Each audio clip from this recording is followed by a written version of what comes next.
Басында ерен тұлға тұрғанда, мен елімнің ертеңіне сенемін. Ел басында надан тұлға тұрғанда, мен елімнің ертеңіне сенбеймін деп айтқанда, қазір сүп-сүйкімді болып, ел алдында жүретін едің ғой, Бақытгүл-ай.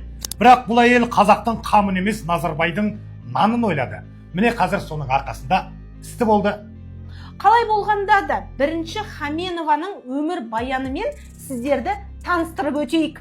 Ой, Бақытгүлдің өмір баянына мұқият қарасаңыз, ол білімге құштар, сондай еңбекқор екен деп қаласың. Студент кезінде Атырау телерадио компаниясында диктор болып жұмыс жасаған. 2001 жылы әрең дегенде дипломын қолына алған Хаменова дикторлықты тастап, Атырау мұнай-газ институтына қазақ тілі мен әдебиетінің мұғалімі болып орналасқан.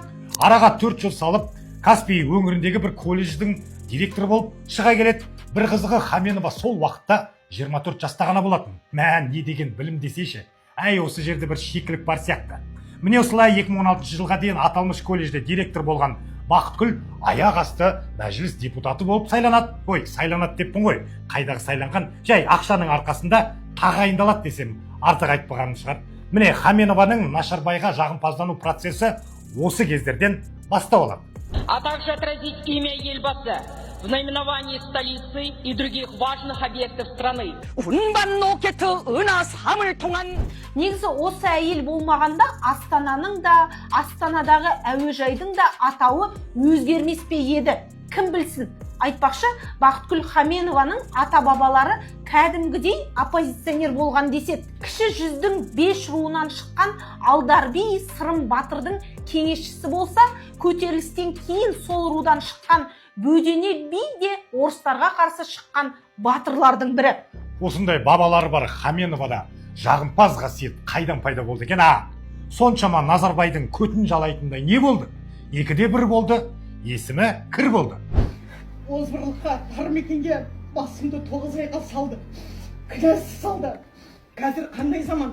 Күштілер не айтады? Әлсізге көрсеткен қорлығын айтады. Осылайша Хаменова сотталған болатын.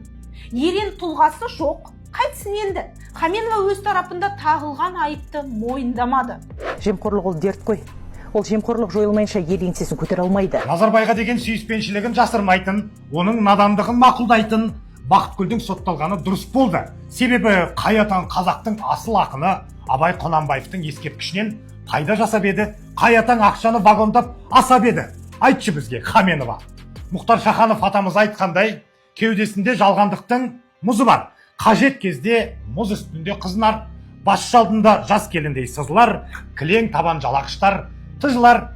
Міне дәл осы өлең жолдары Бақытгүл мен билікте отырған жопализдерге дәл айтылған. Профессионалист. За ваши труды. За все, что вы для нас делаете.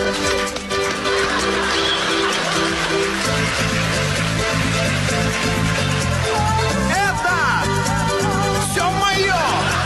С малых лет я научился целовать. Нужный зад, чтобы кем-то стать. Нужно всего лишь в нужное время и в нужное место поцеловать. Мына кадрларға қараңыздаршы. Бақытгүл Хаменова пара алған үшін сотталған адам. 7 жыл жаза кесілген, бірақ түрмеде емес, тойда жүр. Қарапайым халық 50 000 теңге үшін сотталып кетіп жатыр. Ал билікте болған борзылар банкетте бірінші қатарда полиция мен әкімдердің ортасында тұр. Біздің елде түрме тек кедейлерге арналып салынғандай, ал шенеуніктер үшін той, микрофон, құрмет.